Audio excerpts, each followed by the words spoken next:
এটা ছিল আমাদের সিকিম ট্যুরের সকালবেলা। ভোর এখন 5:30 মতো বাজে।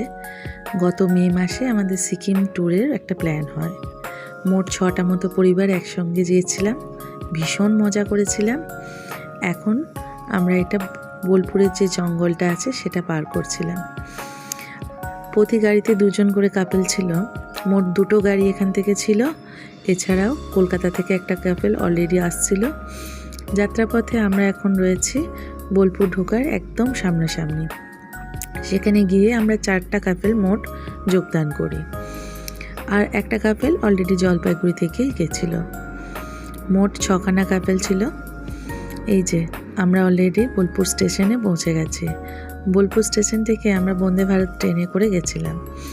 ভীষণ ভালো একটা জার্নি হয়েছিল। প্ল্যান ছিল নর্থ সিকিমটা ঘুরে দেখার, তবে প্রাকৃতিক দুর্যোগের কারণে সে সময় আমরা যে সময়ে গেছিলাম সেই সময়ে সেখানকার রাস্তাঘাট বন্ধ থাকার দরুন সিকিমের অন্যান্য পার্টগুলি আমাদের ঘুরে দেখানো হয়। আমাদের যিনি ট্যুর গাইডার ছিলেন, মানে আমরা যেখান থেকে বুকিং করি, তিনিই আমাদের অন্যান্য জায়গাগুলির ব্যবস্থা করতেন। তো আমরা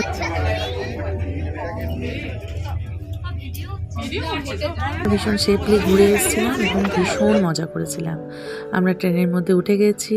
আমাদের কলকাতার যে বান্ধবী ছিল তার সঙ্গে দেখা হয়ে গেছে। আমাদের কাছাকাছি সকল সিট ছিল। ছেলেরা একটা সাইডে বসেছিল আর আমরা মেয়েরা এবং বাচ্চাদের নিয়ে একটা দিকে জার্নি করেছিলাম। ভীষণ ভীষণ মজা করেছি। তো আমাদের ট্রেনে ওঠার পর আমাদের ব্রেকফাস্ট দিয়ে দেওয়া হয়।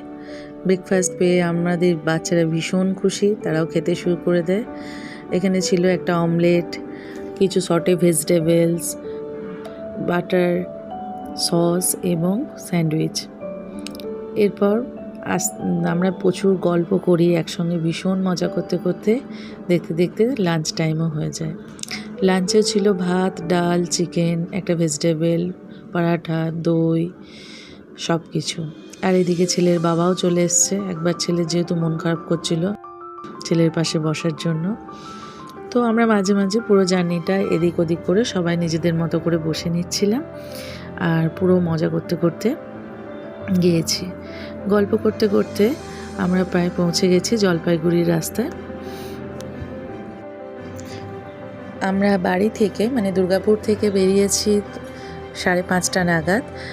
আমাদের বোলপুর স্টেশনে ট্রেনের টাইম ছিল 7:20-25 নাগাদ। আমরা 7টার আগেই পৌঁছে যাই, যেহেতু বাচ্চা নিয়ে জার্নি করছিলাম। রাস্তায় যদি কোনো বাচ্চার কোনো প্রবলেম হয় সে কারণে একটু আগের থেকেই বাড়ি থেকে বের হওয়া, প্লাস এক্সাইটমেন্ট তো আছে। তো সব কিছু মিলিয়ে মিশে আমরা খুব সুন্দরভাবে ট্রেনে উঠি এবং ট্রেনে ওঠার পর আমাদের ট্রেন জলপাইগুড়িতে এসে থামে ওই দুপুর 2:30 মতো। তো যাই হোক, তো ট্রেনের জানলা দিয়ে উঁকি মারার সাথে সাথে যখনই আমাদের চা বাগানের দেখা মেলে তখনই আমাদের রিয়েলাইজ হয় পাহাড় আমাদের খুব কাছে। আর ঠিক তার কিছুক্ষণ বাদে আমরা নেমে যাওয়ার পর আস্তে আস্তে আমাদের গাড়ি তো বুকিং করাই ছিল। সেখানে আমাদের মোট 3টে গাড়ি বুকিং করা হয়েছিল। প্রতিটি গাড়িতে 2টো করে ফ্যামিলি আমরা ঢুকেছিলাম, তো উঠেছিলাম। তো সুন্দরভাবে লাগেজ সেট আপ করার পর এই যে আমরা এখন পাহাড়ের রাস্তা ধরে নিয়েছি। আর যেটা হয় ম্যাক্সিমাম ক্ষেত্রে পাহাড়ে তখন ঝড় বৃষ্টির কারণে রাস্তা এক জায়গায় ভেঙে গেছিলো, তাই রোড জ্যাম ছিল ব্যাপক হারে এবং অনেকক্ষণ ধরে, যেহেতু পাহাড়ের রাস্তা 1 ওয়ে থাকে, তাই অনেক লং টাইম ধরে আমরা জ্যামে ফেসেছিলাম। তো এটা ছিল তারই কিছু একটা মুহূর্ত। আস্তে আস্তে মোটামুটি আমাদের হোটেলে পৌঁছাতে প্রায় রাত্রিবেলা হয়েছিল। তো জলপাইগুড়ি থেকে আমাদের যাত্রাপথ ছিল প্রথমে গ্যাংটকের উদ্দেশ্যে। গ্যাংটকে আমরা রাতে স্টে করেছিলাম। তো টানা বেশ কয়েক ঘন্টা আমরা গাড়ির মধ্যে জ্যামের মধ্যে ফেসেছিলাম এবং সত্যি কথা বলতে এই বেশ কিছু ঘন্টার পর যখন রাস্তা একদম ফাঁকা পায় তখন ড্রাইভার থেকে শুরু করে বাচ্চা কাচ্চা থেকে শুরু করে আমাদের প্রত্যেকের মনে এক অদ্ভুত আনন্দ শুরু হয় এবং রাস্তায় যাওয়ার পথে এই টানেলটা পায়, যেটা দেখতে অসাধারণ লাগছিল। পুরো ভারতীয় জাতীয় পতাকার রঙে এই টানেলের লাইটগুলো দিয়ে সাজানো হয়েছিল।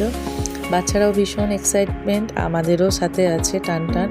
যদিও রাত্রি এখন অনেকখানি হয়ে গেছে। মাঝে এক রাস্তার একটা জায়গায় আমাদের চায়ের জন্য দাঁড়ানো হয়েছিল, কিছু স্ন্যাক্স অর্ডার করা হয়েছিল। খাওয়া দাওয়ার পর আবার যাত্রা শুরু হয়। ফাইনালি 10টার কাছাকাছি আমরা পৌঁছে যাই আমাদের গ্যাংটকের যে হোটেলটি ছিল সেখানে। কত তাড়াতাড়ি পৌঁছালে? রাত 9:50 আমরা পৌঁছালাম। কত ঘন্টা জ্যাম? সময় আমরা বেরিয়েছিলাম, কিন্তু রাস্তায় ভোর 3:30টায় উঠেছো, সেটা উঠে 2:30 ভোর 5টায় বেরিয়েছি বাড়ি থেকে। 5টায় বেরিয়ে তারপরে হচ্ছে 7 ঘন্টা জার্নি করে এই মার্কের কাছে সেটাই। তো ফাইনালি দীর্ঘ প্রতীক্ষার পর আমরা অবশেষে পৌঁছাই। এই ছিল আমাদের হোটেল। রাত্রের বেলা যতটুকু যা দেখানো যাচ্ছে, পরে আমরা আবার নিশ্চয়ই দেখাবো। আর সকলে তাড়াতাড়ি করে ফ্রেশ হয়ে আমরা চলে আসি খাবার টেবিলে, কারণ রাস্তায় সেভাবে কোনো খাওয়ার অপশন হয়নি স্ন্যাক্স ছাড়া। তো সবাই ভীষণ ক্ষুধার্ত।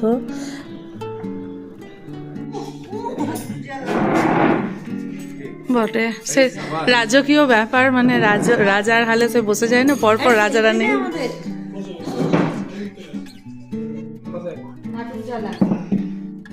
এই প্রথমবার এতজন আমরা একসঙ্গে হলাম, বল, বিয়ে বাড়ি ছাড়া কেউ ট্রিট না দিয়ে বরগুলো নিজে খাওয়াচ্ছে।